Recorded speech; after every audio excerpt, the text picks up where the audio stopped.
Hi there, Rommers. Welcome to this tutorial or talk about range of motion's programming. In our 2017 range of motion client survey, we asked a lot of questions about the programming and got a heap of feedback from you guys. A lot of the feedback, I think, came from a misunderstanding of how some of the elements of our programming works. So the purpose of this video is to explain some of the workings behind our programming and explain why we can individualize and make this as best as possible for you. I thought we'd start with this. This is the range of motion model of health. The range of motion model of health is something that I constructed when we first started seeing clients with range of motion, and I wanted to create a model that would be applicable for whoever came through our doors, whether it was a top level Olympic standard athlete or a child who's got cerebral palsy in a wheelchair, or anyone in between. A model that we could apply to people to make sure that everyone gets as much as they can out of their experience here, and that we can help them as much as possible. So let me talk you through this model of health, because if we understand this, everything else makes sense. This is a really good context to work from. So firstly, imagine you have a wagon wheel. And on this wagon wheel, we have a whole bunch of axes. Now, each of those axes represents a different component of your health or of your fitness, because anything that can be improved health or fitness wise can also be measured. And anything that can be measured can be put on a continuum. And you can have a low score on that continuum, or you can have a high score on that continuum. And basically our wagon wheel is exactly that. It's a whole series of continuums, a whole series of axes or spokes on that wagon wheel, with each one representing a different element or component of your fitness and of your health. So we can have measures of fitness like strength or power, agility, coordination, stamina, cardiorespiratory endurance, or we can have measures of health, things like bone mineral density, resting blood glucose levels, resting heart rate. We can have things like measures of stress or anxiety or depression on there. So what you can see is that by using this model, we could insert an almost infinite number of axes. So this model is a conceptual model as much as it is a practical model. And we know what your model looks like, and your coach will know what your model looks like, so we know what we need to work on. So we have this wagon wheel, this set of axes, this range of motion model of health with a whole bunch of axes on there. And then what we can do is we can subjectively assign a score to each of those measures. So let's say we're looking at strength. We could rate you on a scale of 1 to 10 as a 1, a 2, a 3, 8, 9, 10 out of 10 for strength. And we can do this for each of our measures of health and each of our measures of fitness. Now, anything that's towards the inside of this axis, towards the spoke or the center, is a measure of sickness. And it doesn't matter whether we are talking about a measure of health or a measure of fitness, there's a big overlap there, and we will call this a measure of sickness. Anything in the middle, and it's okay, it's a measure of wellness, and if you have a good score on one of those spokes, then that's a measure of what we're chasing, which is fitness or super health. Here's how this fits in terms of fitness or health. We need to look at these measures on one continuum. So our programming is absolutely not intended or designed purely to make people fit. Our programming is designed to make people healthy, and it will also make them fit.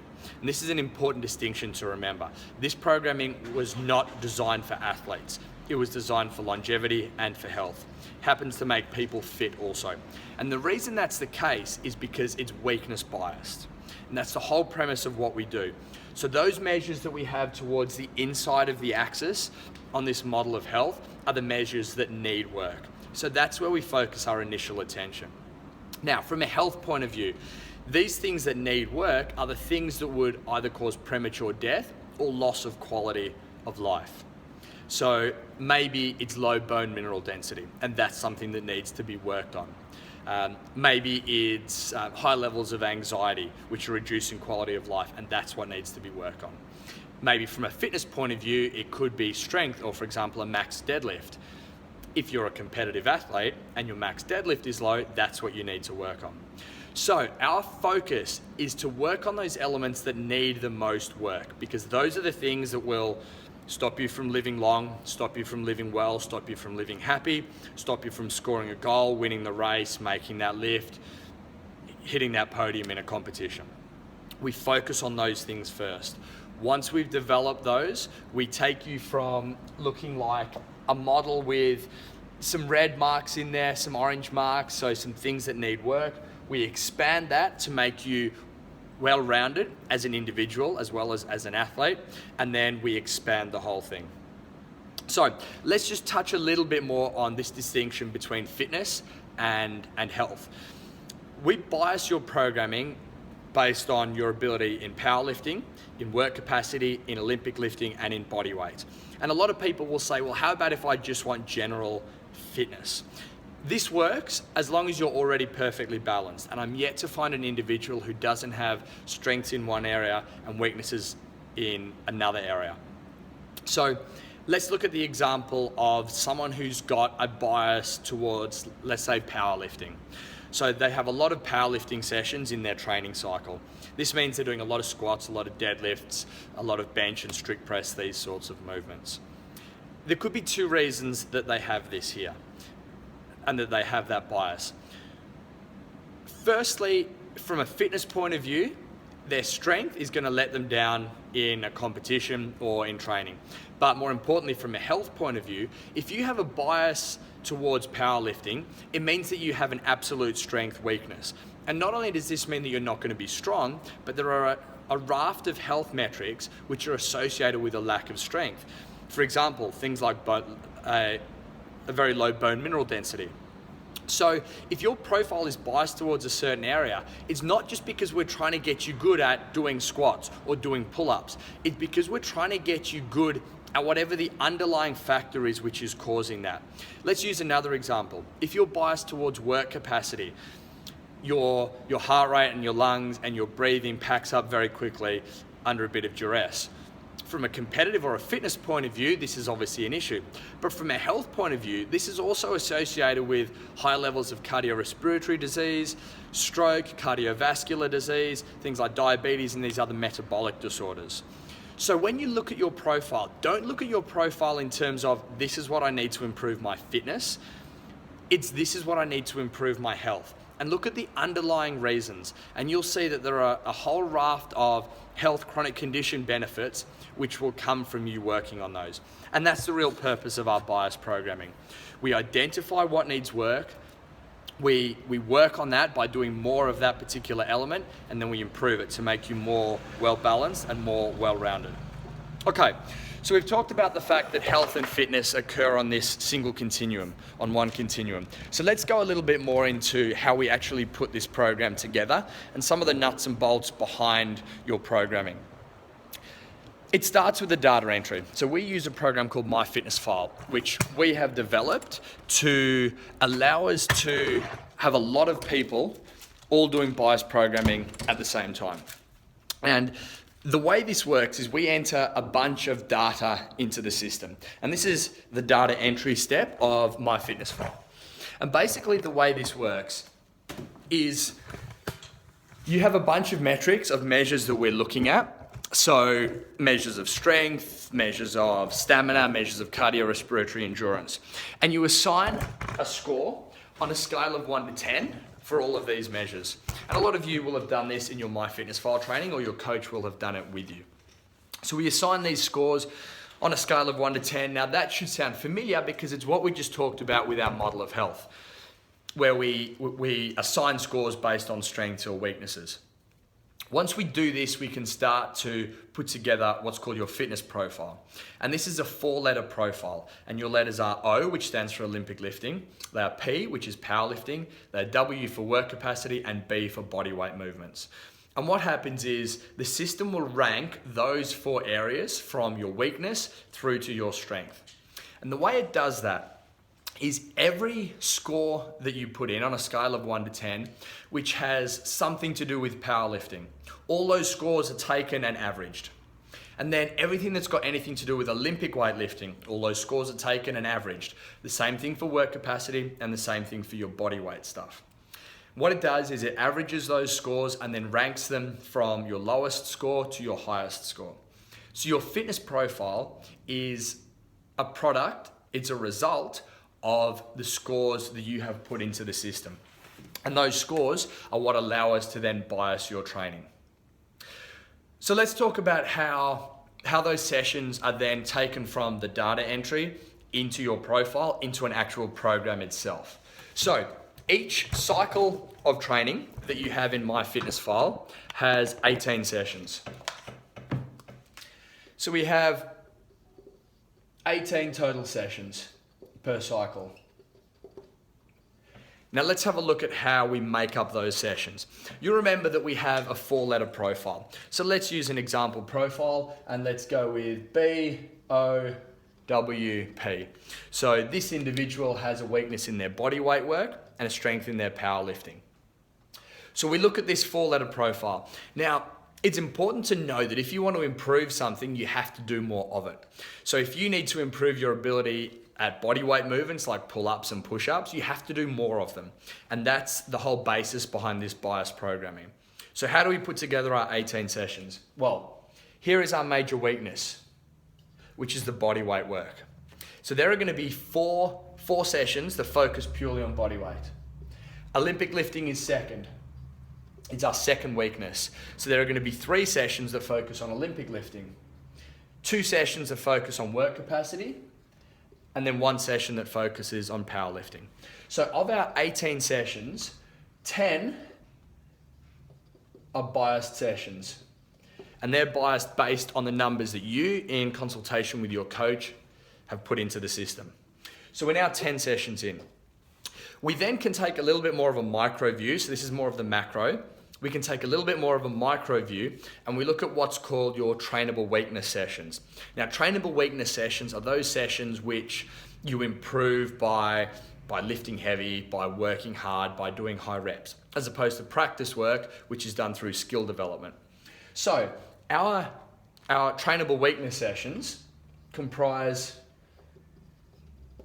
2 of the 18 sessions. We have 2 trainable weakness sessions in there.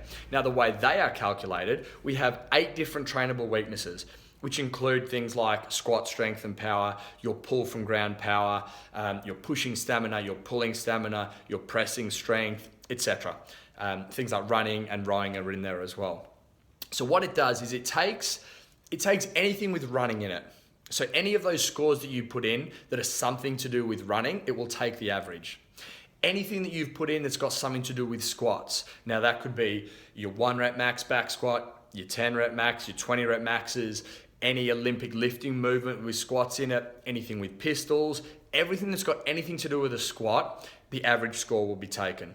And then we can rank those 8 measures, those 8 trainable weakness categories, and we identify the 2 that need the most work. So you can see we're getting a little bit more micro view here, whereas the overall profile is more of your macro view. So 2 of these sessions are trainable weakness sessions. So this takes us to 12. And then the remaining 6 sessions, they are general sessions which are common to every single profile. Now, it doesn't mean the actual session itself is the same, but the types of sessions are the same. So regardless of, even if you have amazing ability with a barbell, it doesn't mean that we just cut it out completely. Or it doesn't mean, for example, with your powerlifting, that we only do a single session, which is going to improve your powerlifting. So every single cycle, there will be 6 of the 18 sessions, or a third of the sessions, which are general sessions to improve the things that we know everyone needs to improve to maximize their health and to maximize their fitness. The way that we then take this breakdown of 18 sessions and insert it into your program, it works like this. You have an 18 session cycle, and session 1 of every cycle will be the same type of session. So let's say that's a powerlifting session. Session 2 will always be the same type of session. Let's say that's a multimodal type session, etc., all the way through. So if your profile is the same, every session 1 will be powerlifting, every session 2 will be work capacity. So imagine you've got each of these session types: continuous cardiovascular, ping pong metcons, weighted body weight, CRS sessions, all these different types of sessions, and each of them has a bucket. So every type of session there has a bucket, and in that bucket I have written a lot of sessions which sit in here in this bucket, waiting to be drawn out and inserted into your 18 session cycle. Now, some of these buckets are randomized and some happen in a certain order. For example, a powerlifting session, they have to happen in a certain order. And I won't go into the details of that here, but they have to happen in a certain order because there's a certain progression that I'm looking for from you guys, where one session leads to the next. Some of these buckets, like a multimodal, for example, I've randomized the order of them. What that does is it means that you're not doing the same thing in the same order over and over again, and you get this mixing and it keeps your body trying to guess what's going to be coming up next.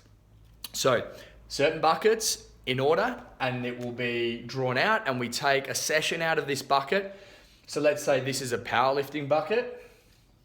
We take a session out of this bucket and we insert it into session 1 of your program. Next time a powerlifting session comes out, it will take session 2 and insert that into your program. And you keep cycling through that. This bucket may have 100 things in it. This bucket may have 600 things in it. So they work through at different rates as you go. But your bias always remains the same, remembering that the bias is based on your profile, which is based on the data entry that you've done. Okay. This is a random bucket. This is your multimodal type sessions. So what will happen? A multimodal comes up in your cycle. It will randomly pick a multimodal out of this, throw it in there, and you work your way through those. So that is how the process, the behind the scenes, the nuts and bolts of MyFitnessFile works. Taking you from identifying strengths and weaknesses through to actually putting the sessions together themselves. All right, let's talk about session order and how important is it that you go 1, 2, 3, 4 through to session 18. It's important that you keep the order approximately correct. The reason is these aren't randomly put into your session. So we talked about session 1, for example, being powerlifting, session 2 being work capacity, etc. So over 18 sessions, if you had 3 powerlifting sessions, I've evenly dispersed them through the 18 sessions. So if we say the session 1 is a powerlifting session, maybe session 7 is a powerlifting session, and maybe session 13 is a powerlifting session. Because we know that they have to happen 3 times in that 18 session cycle based on a certain person's profile. If you stick in generally that order, it means that you're evenly dispersing the same sort of session throughout your 18. If you do 3 powerlifting sessions in a row in 1 week, not only are you not getting the opportunity to recover those powerlifting sessions, which means that the stimulus that you're applying is not going to be improving you as much as it could, but it also means that you then go for weeks or months without hitting a certain session type. So it's okay if you go session 2, then 1, then 3, and stay in that approximate sort of order. What we don't want is doing session 1, then doing session 9, and then doing session 5, then doing session 17, because that's going to start to dilute and make sure, and it's going to mean that you're not evenly distributing those sessions throughout your training program. Let's touch on the importance of not trying to add extras in and start to dilute this bias. So again, if we look at a bucket, and in that bucket you have 40% of, in this example, body weight movements, 30% of Olympic lifting, 20% work capacity, and 10% of them are going to be powerlifting. This bias is based on what we talked about with the range of motion model of health, and it's based on the data that you have entered into the system based on your strengths and your weaknesses. This bucket can only hold so much. If you put more into that bucket, that's called overtraining. And that's where you're doing too much for your body to be able to adapt and respond to the exercise, to the stimulus that you're putting on it. The issue when we start to add more in is that we start to dilute this bias. And remember, this bias is individualized to you. So if we start to dilute that, we're suddenly possibly going to be working on things that are not really an issue for you, things that are already strengths, either from a fitness point of view or from a health point of view. So if you just start putting in a lot of running into this, and running isn't a major weakness for you, you add a lot of running, one of 2 things will happen. You'll either overtrain or something else is going to have to tip out of this bucket. So if we add something in, something else has to come out, because our ability to recover is finite. Like I said, if you try and increase the size of the bucket, you're going to overtrain. If you put things in and they overflow, then you're going to lose something. And the more that you start to add in, the more we lose this bias that we've created based on the data that you have entered individually for you into the system. So the best way to do this is to stick with your MyFitnessPal training and not try to add things in or take things out, because this bias is individualized to you. Let's talk a little bit about periodization. So this is a concept in sports science or in exercise science where you take certain elements and at different stages of a season or of a year, you work on different things. And traditionally, this has looked like trying to develop strength early in the season. So that's where you do a lot of your barbell stuff, you do a lot of squatting, a lot of Olympic lifting maybe. Then, as the season progresses, you start to build in maybe more stamina work, so more sort of higher rep work, maybe body weight movement. Let's just call that stamina. And then once you have those, on top of that, traditionally, you would build your work capacity, your cardiorespiratory endurance, that general sort of breathing fitness. Now, this model works really well if your strengths and weaknesses align to these requirements. What we do with our programming is we change this, and instead of going strength, stamina, work capacity, your periodization is individualized to the individual. So we would start off by working on weaknesses. Of course, MyFitnessPal does that exactly as we've just talked about. Then, as you start to progress, those weaknesses, which are close to the center of the axis in the in the range of motion model of health, as they start to come out towards where those things that are in the middle of the range are, we then work on weaknesses, because they still need work, plus sort of those mid-range strengths. So the things that you're okay at. So you can see we're building one element on top of the other. And when we bring in this other stuff, we're not losing the focus on your weaknesses. That's still there. Then the final stage would be weaknesses, plus those mid-range elements, plus your strengths. So you can see this is a very different model of periodization, and it's an individualized periodization. So if you're a competitive athlete, for example, it doesn't make sense to start off the season doing purely squatting and heavy barbell work if you're already strong in that area. Because what we're trying to develop is an even balance. Remember that model of health? We're looking to balance things out and then expand it. So it's important that when you are following your MyFitnessPal programming, it's an honest representation of where you really are. So not trying to bias it artificially. Because if you can accurately and honestly say, this is where my strengths and weaknesses lie, then your programming will be biased towards that. And then every 12 weeks, as you reprofile, you're building moderate weaknesses on top of weaknesses and then strengths on top of those. We even things out and then we expand it. And that's the whole bias, and that's how the system works. Let's talk about your EIPs. So EIP stands for Exercise Improvement Program. And an exercise improvement program, they're a series of short 5-minute sessions. So where do these EIPs fit in with this? Well, the purpose of them is just to try and develop a skill. So they're not super high intensity, they're just trying to develop a skill which maybe you're deficient in. So again, this is taking an even more micro view. You can find our exercise improvement programs on the handstand push-up wall, a range of motion. They're also all available on the website under the resources tab. You will choose 2 or 3 of these EIPs. So let's say that you struggle with your double unders. So you do a little bit of extra work on these, and we're trying to develop a skill here, as I said. So they're 5 minutes only, and you'll do them a maximum of twice a week.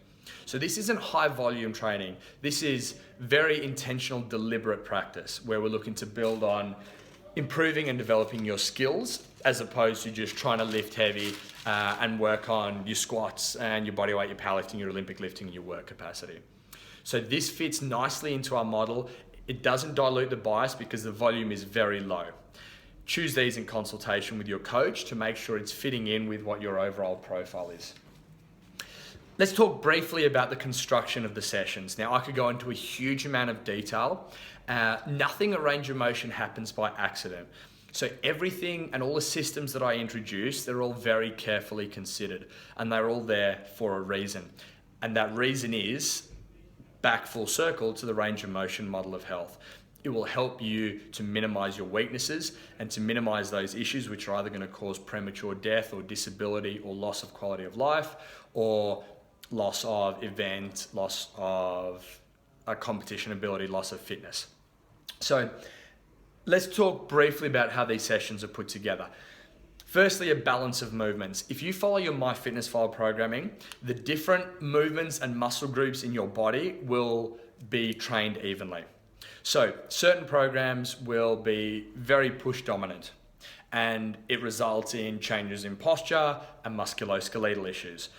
What you'll find in the multimodal sessions, for example, which contain 2 or 3 different elements and different exercises, a push is always balanced with a pull. An anterior chain movement, the front of your legs, is always balanced with a posterior chain movement, the back of your legs.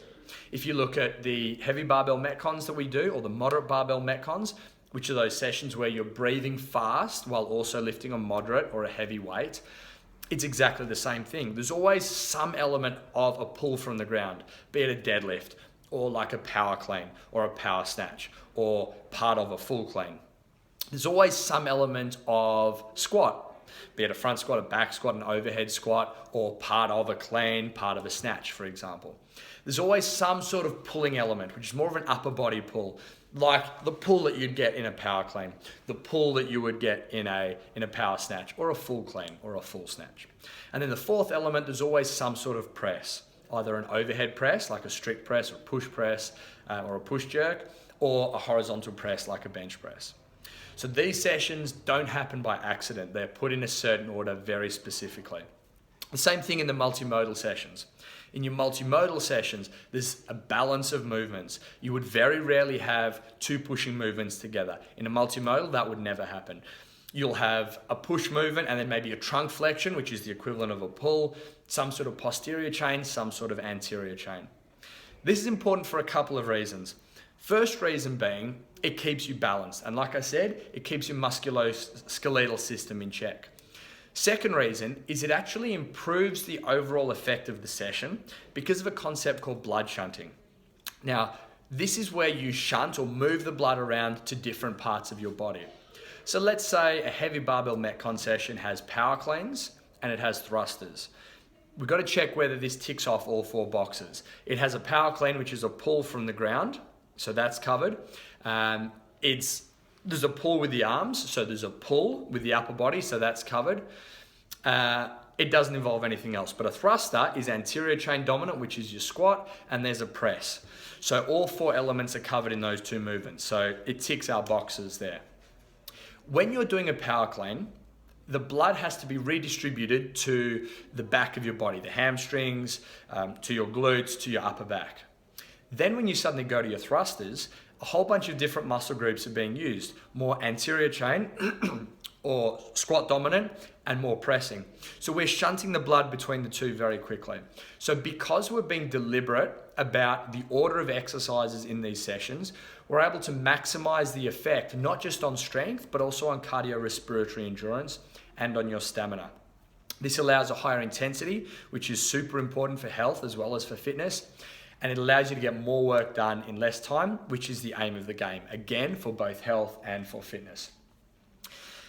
The length of the sessions in MyFitnessPal have been designed to work different energy systems. So without going into too many details with it, there are energy systems that are involved in sprinting, energy systems that are involved in long, slow duration stuff. And all energy systems are covered. So we have sessions in MyFitnessPal, including the interval work, ranging from 10 seconds through to 60 minutes, training all those different energy systems. In the interval sessions themselves, those of you who maybe have a trainable weakness of running or rowing, or if you're doing ping pong metcons, which are available to those people who have a work capacity weakness, or even in some of the multimodals, which are there for everyone, There will be elements of the short sprint work, the mid-range, the upper mid-range, and then the really long endurance-based stuff as well.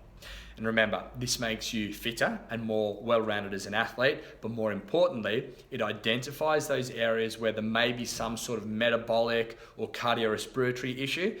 It will give you more of those sessions based on the numbers you've entered into the system, and it will help to eradicate those weaknesses in health as well as those weaknesses there in fitness. The reason for the interval work that we do, and that a lot of what we do is interval based, the research is absolutely compelling that the best way to improve your overall health and fitness is through interval work. The reason that's the case is because intervals allow you to operate at a higher intensity. 3 5-minute bouts of exercise with a rest after each will be more effective in this respect than a 15-minute continuous bout of exercise. Because by definition, as the length of the session reduces, the intensity will increase. So we reduce the length, we up the intensity, and then we hold the volume the same, but we disperse it with a rest in between. That's why we do so much interval work. From a body composition point of view, it's really important as well, and your MyFitnessPal sessions are important as well for 2 main reasons. The first is MyFitnessPal and the programming we give you increases what's called your metabolically active tissue. Now, anything that's metabolically active takes energy just to keep it alive. So in the human body, the most metabolically active tissue, which we have the power to control and increase or decrease, is your muscle. So if you have more muscle in your body, you're better able to expend energy. The reason is it takes energy just to keep it alive. If I was to take a kilogram of muscle and through your training program, put that into your body, in the space of 12 months, that 1 kilogram of muscle will burn the equivalent of 6 kilograms worth of fat. That's just to keep it alive. That's not even to use that muscle. If you use that muscle, it will burn even more. It's almost like a passive energy expenditure, where just by having it there, just by keeping it alive, you're burning a lot of energy.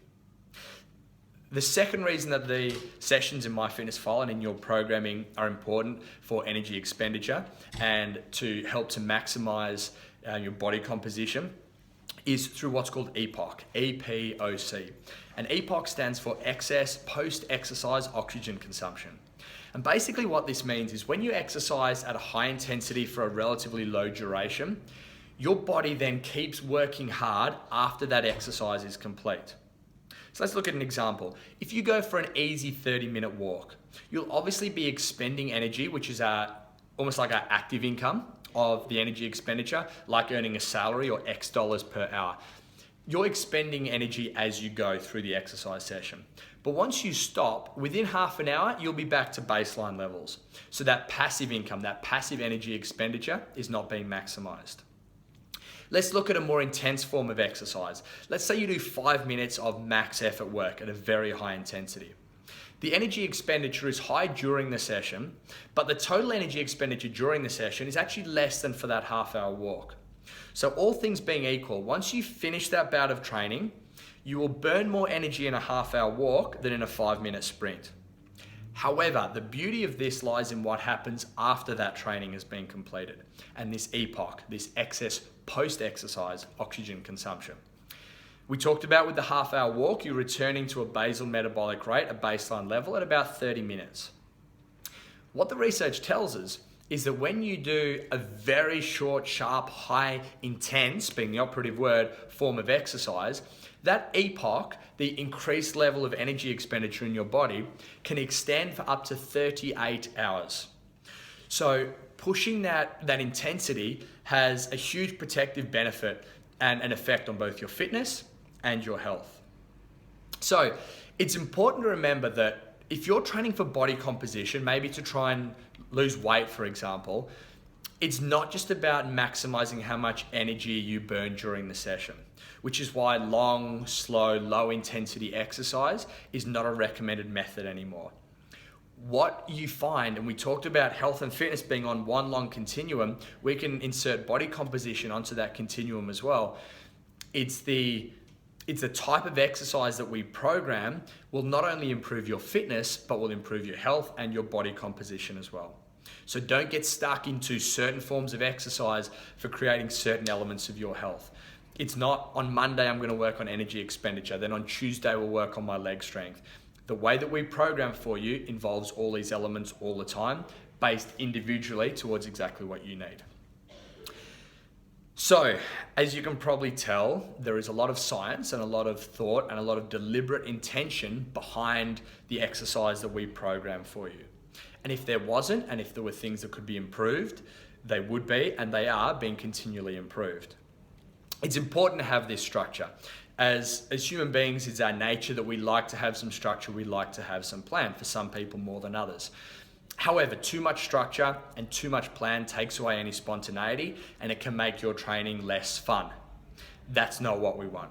So we need to keep your training enjoyable, because the best exercise program is a program that you do, and the program that you do for the long term going forward.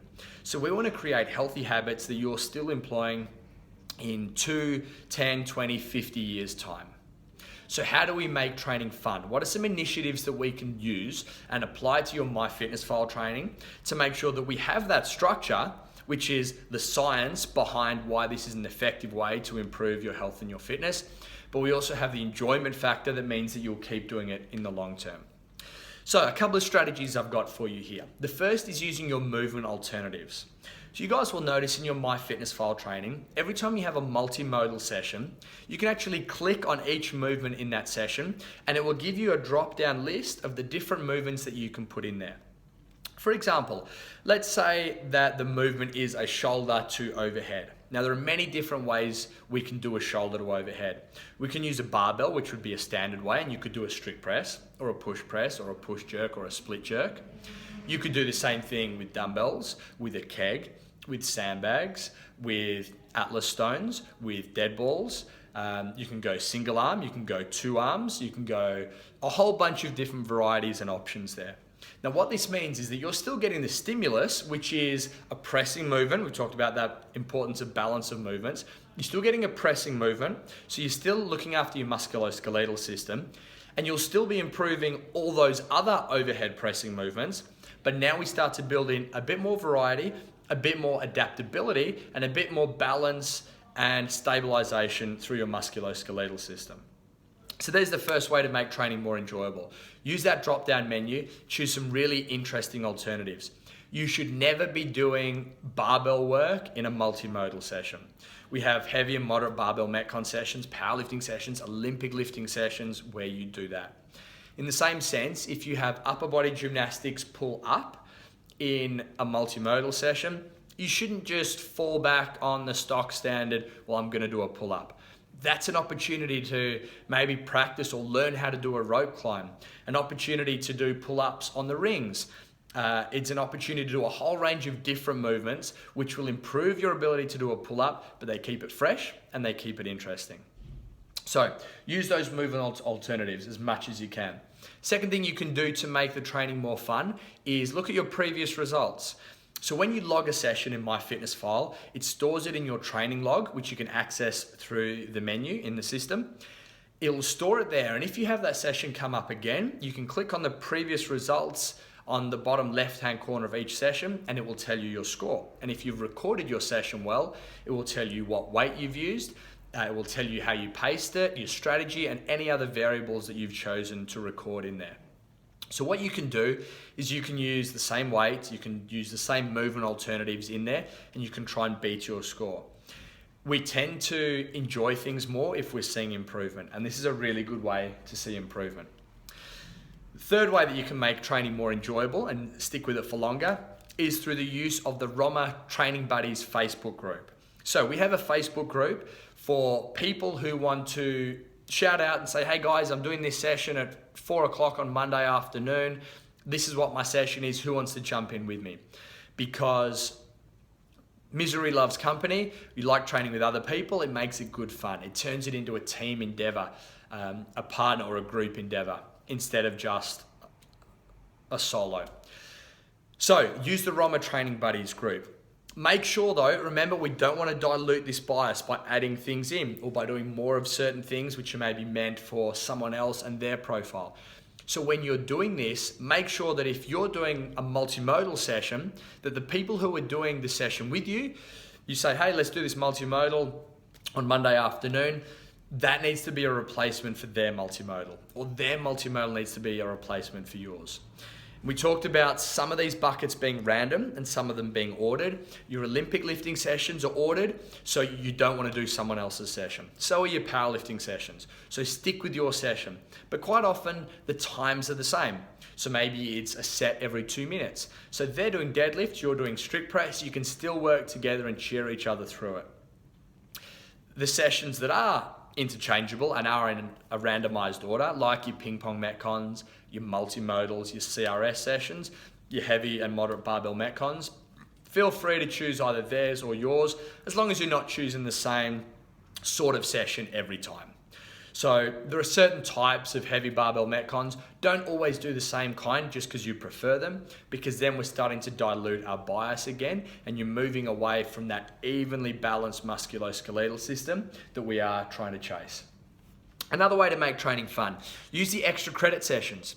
So the extra credit sessions are designed to make you a lot more well-rounded as an athlete and as an individual, and they're really fun too. So we have a gymnastics one.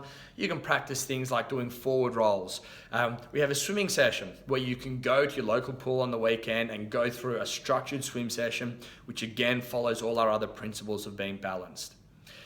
We have a plyometric agility and sprint type session. Again, speed is really important for health. You being able to move quickly to stop your dog running across the road. These things are very important. So put some of these sessions in, do something a little bit different. Use the ROMA training buddies to catch up with other people to do these sessions too. They'll make you more well-rounded, they'll make you more healthy, and they'll give you variety, and variety keeps the training fresh and will keep you training for longer, keeping you getting fitter and healthier for longer. Another strategy you can use is always logging your PBs. So there's a PB tracker that we've built into MyFitnessFile. So you can go in, you select from a comprehensive drop down, what are your max lifts, the fastest you've done a certain task, how many reps have you done in a certain amount of time. Choose from the drop down, enter your score, and if you've logged it before, it will tell you what percentage improvement you have.